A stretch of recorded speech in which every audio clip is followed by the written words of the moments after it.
아 글쎄 안 들려 들을 뉴스 없어 아무 뉴스도 귀에 들어오지 않아 듣고 또 들어도 들을 뉴스 없어 만든 게 이 프로야 이동영의 뉴스 정면승부 YTN 뉴스 FM 이동영의 뉴스 정면승부 3부 시작합니다. 이동통신 기지국의 접속 기록과 폐쇄로 TV는 많은 정보를 포함하고 있습니다. 신용카드 결제 기록에도 방문자들의 흔적이 남아있죠. 시간의 문제일 뿐 우리는 이태원에 있던 방문자 전원을 찾아낼 것입니다. 어제 중대본에서의 정세균 국무총리의 발언이었습니다. 이태원 클럽발 코로나19의 재확산 위기가 연일 높아지는 가운데 다양한 계층과 공간에 대한 우려가 커지자 정부가 강수를 빼들었습니다. 성소수자 이슈 등의 문제로 주춤했던 자발적 검사자는 크게 늘었죠. 여기엔 정부의 엄포도 힘을 얻은 것으로 보입니다. 당장의 생명과 지역사회의 건강을 위해서 어쩔 수 없는 선택이라는 평가가 있습니다만 다른 문제를 생각해 볼 필요도 있을 것 같습니다. 고려대학교 정보보호대학원 김승주 교수 전화로 연결해서 이야기 들어보겠습니다. 교수님 나와 계십니까? 네, 안녕하십니까? 예. 오늘 용인 확진자 이후 이태원 클럽 방문자에 대한 검사 권유가 정부의 방문자 개인 파악 가능 메시지 이후로 커지고 있는데요. 실제로 정확하게 방문자 정보를 특정할 수 있는가요? 여러 가지 정보를 이용해서? 뭐 거의 정확하게 식별해낼 수 있다라고 보시면 되고요. 예. 실제로 뭐 가장 여러 가지를 이용할 수 있지만 가장 많이 활용하는 게 기지국 예. 정보입니다. 예. 이제 기지국이 뭔가 이렇게 생각하시는 분이 계실 텐데 우리 이렇게 건물 옥상 같은 데 보면 이렇게 안테나들이 쫙 나와 있는 거 보실 수 있습니다. 예. 그런 게 기지국입니다. 어허. 그게 이제 도심 같은 데서는 굉장히 촘촘하게 있죠. 예. 우리가 이제 휴대폰을 이제 꺼놓지 않는 이상은 예. 내 휴대폰이 항상 기지국하고 연결돼 있습니다. 왜냐하면 언제든지 문자 메시지도 받아야 되고 언제든지 예. 전화 통화를 해야 되잖아요. 예. 그래서 통신사 서버에 가면 예. 어떤 휴대폰이 어떤 기지국과 연결돼 있다라는 게 시간별로 계속 기록이 됩니다. 그렇군요. 그래서 그걸 추적하면 이제 사용자의 동선을 파악할 수 있고요. 뭐 그것 말고도 뭐 신용카드 사용 내역, 뭐 교통카드 사용 내역, 뭐 CCTV 이런 걸 총동원하면 거의 정확하게 사용자들을 파악해낼 수가 예. 있습니다. 그게 저는 기지국 그거의 안테나인 줄 알았는데 아니었군요. 그런 게 다 기지국이죠. 예. 그러니까는 뭐 휴대폰 같은 경우에는 다들 한 대씩 혹은 두 대씩 갖고 있으니까 말이죠. 네네. 거기다가 신용카드 다 자기 이름으로 하기 때문에 알 수 있겠다. 그런데 그 결국은 뭐 저희도 인터뷰하는 목적이 그겁니다만 이게 빅브라더 사회로 그러면 가는 거 아니냐 이런 우려가 있는 것 같아요. 일각에서는. 물론 그럴 수 있죠. 예. 그런데 뭐 우리나라가 무슨 이렇게 막 그 월권을 하고 있는 건 아니고요. 예. 예전에 우리 메르스 사태가 있었지 않습니까? 예. 메르스 사태 때 사실은 우리나라가 굉장히 좀 피해가 심했던 나라 중에 하나입니다. 예. 그래서 그 메르스 사태 이후로 정부가 그 감염 예방법이라는 걸 개정합니다. 그 개정된 감염 예방법에서는 어떤 감염병이 굉장히 확산될 경우에 어떤 감염병 환자의 이동 경로 및 이동 수단을 파악하기 위해서 예. 그 사람의 성명, 주민등록 번호, 뭐 주소라든가 전화번호, 위치 정보를 영장 없이도 추적할 수 있도록 되어 있습니다. 예. 특수한 케이스인 경우네요. 그렇죠. 예. 자, 그런데 아까 뭐 교수님께서 웬만하면 다 파악이 된다 이렇게 말씀하셨는데 이게 정확하게 해당 장소를 방문했다 뭐 여기까지는 나오기는 좀 어렵겠죠. 그 신용카드로 나올 수 있겠습니다만 기지국은 반경 뭐 몇 미터 이렇게 나오는 거 아닙니까? 맞습니다. 그게 예. 이제 뭐 도심에서도 도심이 좀 시골보다는 촘촘하게 있긴 하지만 예. 그 반경이 있다는 걸 아는 것이지 정확한 위치를 알기는 어렵거든요. 예. 그렇기 때문에 뭐 CCTV라든가 아니면 뭐 신용카드 사용 내역 이런 것들을 모두 다 종합해서 예. 어떤 알아낸다고 보시면 되겠습니다. 예. 그럼 뭐 인력도 뭐 상당하게 일단 들어가긴 할 텐데 말이죠. 네네. 예. 이번에 생명과 감염법에 대한 안전을 위한 조치다. 아까 교수님 말씀처럼. 네네. 이 메르스 사태 이후로 이게 법이 바뀌었으니까. 그 범죄 수사에서도 충분히 이것들은 활용 가능하겠습니다. 당연히 지금도 하고 있고요. 지금도 하고 있고요. 예, 근데 범죄 수사 시에는 이제 영장이 필요한 거고요. 예. 그리고 뭐 재난에서 생명구조 같은 거 할 때 있지 않습니까? 그때서도 사용합니다. 근데 우리가 이제 생명구조 같은 거 할 경우에는 어떤 급박한 상황이기 때문에 별도의 개인의 동의 없이도 개인정보에 접근할 수 있도록 그렇게 돼 있습니다. 예. 119에서 하겠죠. 재난이나 생명구조 등에서는. 그렇죠. 예. 네.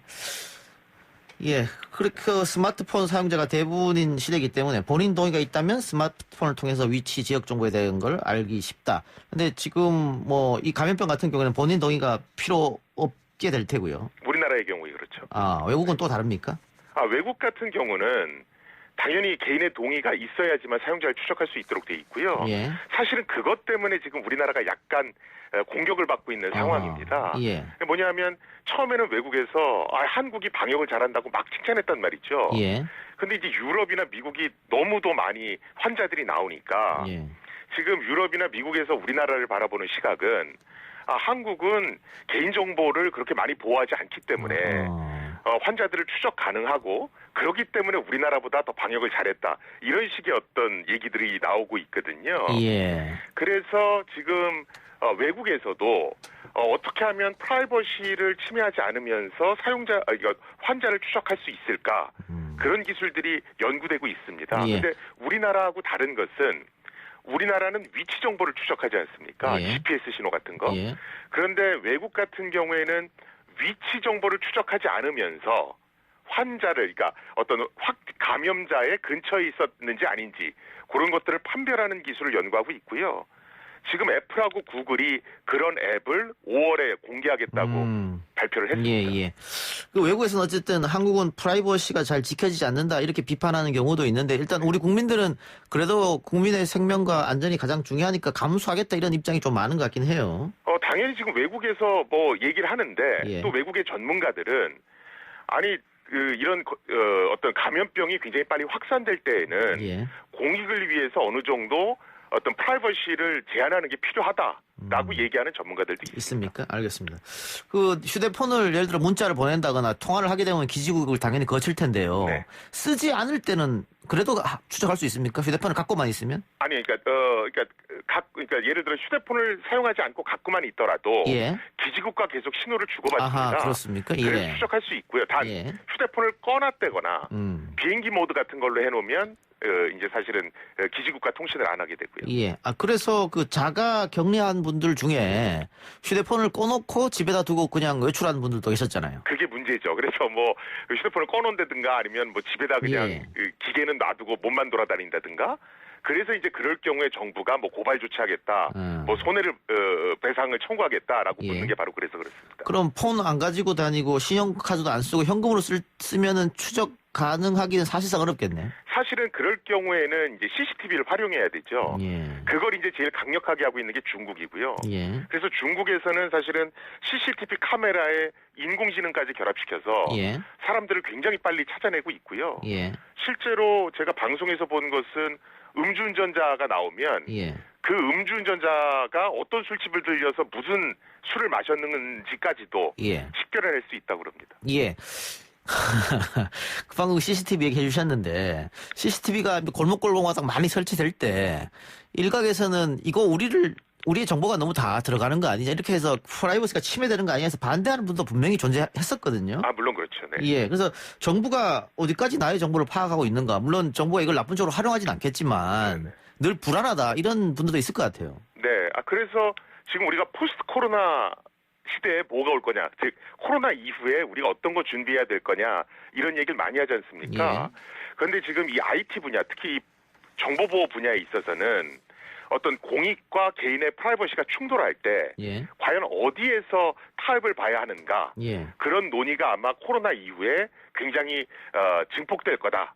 그런 얘기들이 굉장히 많이 나오고 있습니다. 예, 충분히 가능할 이야기네요. 예. 네네.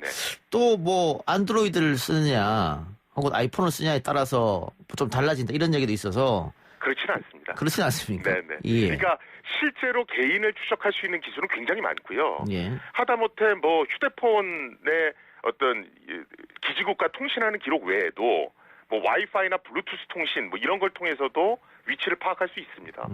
우리 안드로이드나 아이폰 보면 내 휴대폰 찾기 뭐 이런 거 있지 않습니까? 예. 그것도 결국은 휴대폰의 위치를 파악하는 거거든요. 예. 그래서 여러 가지 휴대폰을 추적할 수 있는 기술들은 많습니다. 안드로이드냐 아이폰이냐 그건 상관없고요. 그건 없고요.